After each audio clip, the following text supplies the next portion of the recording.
He had been living inside her home for almost a year, and every single morning she made him coffee without knowing it.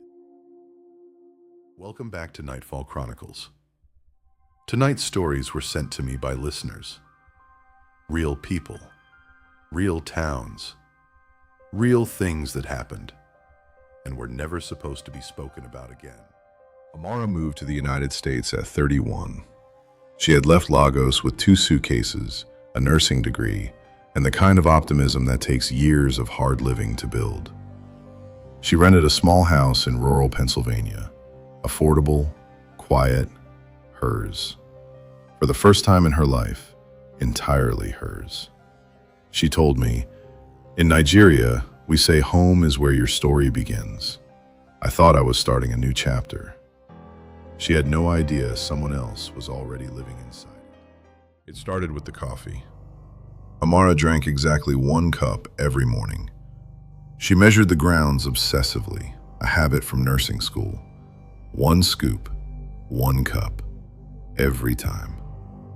But the pot kept emptying faster than it should. She thought she was miscounting. She thought she was tired. She was working double shifts at the hospital. She told herself exhaustion was making her careless. That's not what was happening. Then came the food. Small things missing from the refrigerator. A portion of rice, half a tin of sardines. Never the whole thing, just enough that she could believe she had eaten it herself and forgotten. She gained weight that year, actually, because she kept buying more food than she'd already bought, not realizing she wasn't losing her mind. She was just not. 3 months in, she noticed the smell. Faint, earthy, human, coming from directly above her bedroom. She told her landlord. He came and checked, said it was probably a dead animal in the insulation, told her it would pass. It didn't pass. One evening, coming home from a night shift, she dropped her keys in the dark hallway, and as she crouched to pick them up, she saw the attic door. It was open, just 2 inches, but she had never, not once, opened that door. She stood up slowly, took 3 steps back, called the police from her car in the driveway. They found him 20 minutes later. He had been up there for 11 months. He had entered through the roof during the brief period the house was vacant before she moved in. He had made it comfortable. He had a system. He knew her entire schedule by heart. But here's the part that broke something in Amara, the part she could barely say to me out loud. They found a logbook, in his handwriting, every day for 11 months. What she ate, what time she left, what time she came home, what she wore, what she said when she cried at night. Because sometimes she did cry, alone, missing her mother, missing Lagos, talking to herself the way you do when no one is listening. He had written all of it down, like a record. He knew her better than her friends did.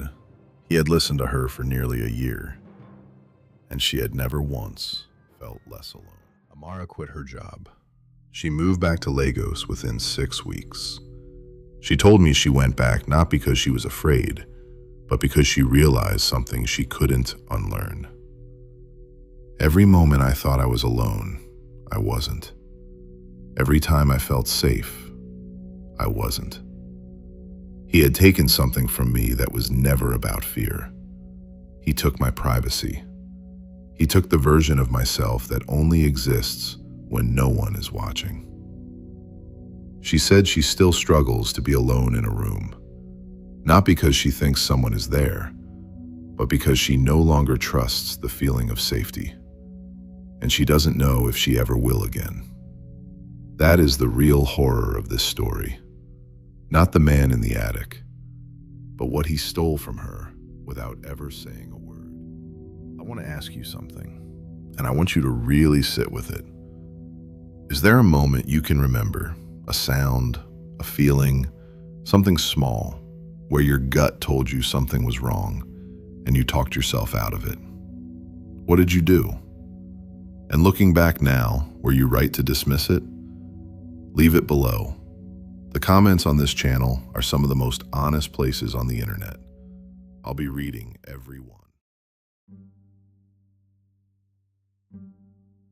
Joel told me he chose that town specifically because it felt like the kind of place where nothing ever happened. He was 38. He had just left a job in Memphis that had taken 10 years of his life and given him a bleeding ulcer in return. He needed quiet. He needed somewhere that moved slowly. He needed, in his own words, a place where the news was boring. Millhaven, Mississippi was exactly that. A main street with a diner and a hardware store. A Baptist church that rang its bell every Sunday at 9 a.m. Neighbors who brought sweet tea to the porch and asked about your family before they asked your name. Joel signed a 1-year lease on a house on Carver Street and thought he had finally gotten something right. He had no idea that every single house on that street had a room that no one was allowed to touch. Joel found it on his 3rd week. A door at the end of the upstairs hallway. Locked. Not a closet. The proportions were wrong. A full room. He called his landlord, Mr. Tatum, and asked about it casually. Tatum's voice didn't change. He said it was a storage room. He said the key had been lost years ago. He said it wasn't worth worrying about. Joel was not the type to push, so he let it go. But that night, lying in his bedroom directly across the hall, he heard something through that door. Not a voice, not a knock. A rhythm, low and slow and deliberate, like something being repeated, like a sound that had been practiced until it became automatic. He told me, it wasn't scary exactly, not at first. It was the kind of sound that made me feel like I had interrupted something, like I had walked into the middle of a sentence and the sentence had been going on for years. It stopped after 11 minutes. He counted. The next morning, he went for a walk. He had walked that street a dozen times, but that morning, he looked up. Every house on Carver Street had a window on the 2nd floor, far left corner, covered from the inside. Not with curtains, with something dark, something fixed. Every single house, same position, same floor, same corner. He stood in the middle of the street and counted. 14 houses, 14 covered windows, all of them. He had been sleeping 15 feet from one of those rooms every night for 3 weeks. Joel started asking questions. Carefully at first, casual conversation at the diner. He mentioned the locked room to his neighbor, Miss Della, a woman in her 70s who had lived on Carver Street her whole life. She smiled. She said the same thing as Tatum. Old storage, lost key. But her hand, Joel noticed, went to the table and pressed flat against it, like she was steadying herself. He let it drop. He tried again 2 days later with a younger neighbor, a man named Curtis, mid-30s, who had seemed the most relaxed of the bunch. Joel waited until Curtis had a drink in his hand and mentioned, almost as an aside, that he'd heard something through the door at night. Curtis set his drink down, looked at Joel for a long moment. Then he leaned forward and said quietly, not whispering, but quiet in the way that matters, "Stop asking about the room, man. I mean it. Every house on this street has one, has had one for a long time. It's not something we talk about. It's not something that involves you. You live here. You don't open that door, and everything is fine. That's the deal."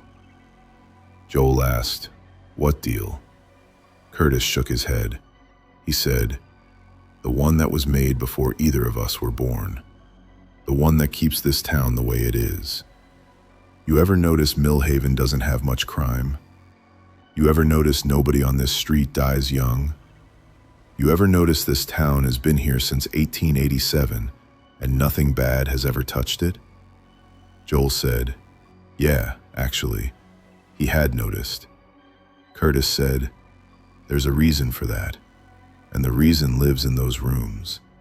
And I promise you, you do not want to know what it is. You just pay your rent, you don't touch that door, and in a year you move on, and you remember this place fondly. That's the only version of this that ends well for you. Joel told me that was the moment he should have left. He knows that now. But he was 38, alone, and stubborn. And there was something in Curtis's voice that wasn't just warning him. It was also asking him, pleading with him, to not make him say it out loud. Joel never opened the room. He told me that was a conscious decision, that something in him understood that whatever was in there was not something you could unknow. But 3 weeks later, at 2 a.m., he heard the rhythm again, and this time it was louder, like it knew he was listening, like it had been getting louder, slowly, night by night, since the moment he'd asked Curtis about it. He sat on the floor of his hallway with his back against the opposite wall, and he listened. And after a while, he started to recognize something in it. Not words, not a language, but a pattern, something structured, something that had been repeated so many times. Joel moved again after that letter. He's moved 3 times in 2 years. He told me he checks his mail with gloves on now. Not literally, but mentally. He braces himself every time. I want to ask you something. Have you ever been somewhere, a neighborhood, a town, a community, where everyone was just a little too friendly, too helpful, too insistent that everything was fine, where the normal felt rehearsed? Drop it in the comments, because I think more of you have felt that than are willing to admit. And I want to know. The final story is the one that kept me up. Not because it's the scariest, but because of what I found when I looked into it. 3 listeners, 3 different states, 3 different years, all described the same town, the same road, the same church. None of them knew each other. I verified this. The town sits in a mountain valley in western Virginia. 61 residents according to the last available census. That census was taken in 1987. No updated count exists. It was removed from Google Maps in 2016. I submitted a public records request for the reason. The response I received had one line: at the request of local municipal authority. A town of 61 people has a municipal authority that knew how to file paperwork with one of the largest technology companies in the world to erase themselves. Priya passed through in 2019. Wrong turn. Her GPS had stopped working 3 miles back. She described pulling into the town's one main street and feeling the air change. Not the temperature, the air itself. Like the atmosphere had a different weight. She stopped at the general store. A man came out, helpful, smiling, gave her perfect directions. She thanked him and got back in her car. As she pulled away, she looked in her mirror. Everyone on that street had lined up at the road's edge, standing perfectly still, watching her go. Not waving, not talking, just watching, until she rounded the bend and they disappeared from sight. Priya said, "The thing I can't explain is that they weren't watching me like they were afraid. They were watching me like they were relieved, like they were glad I was leaving, and also like they were counting me." Thomas came through in 2021. Car trouble. He waited outside the general store. An elderly woman sat beside him on a bench. After several minutes of silence, she leaned in and said, "Don't tell them your last name. Don't say where you're from. When the mechanic is done, tip him more than he asks. It makes leaving easier." Thomas asked her what she meant by easier.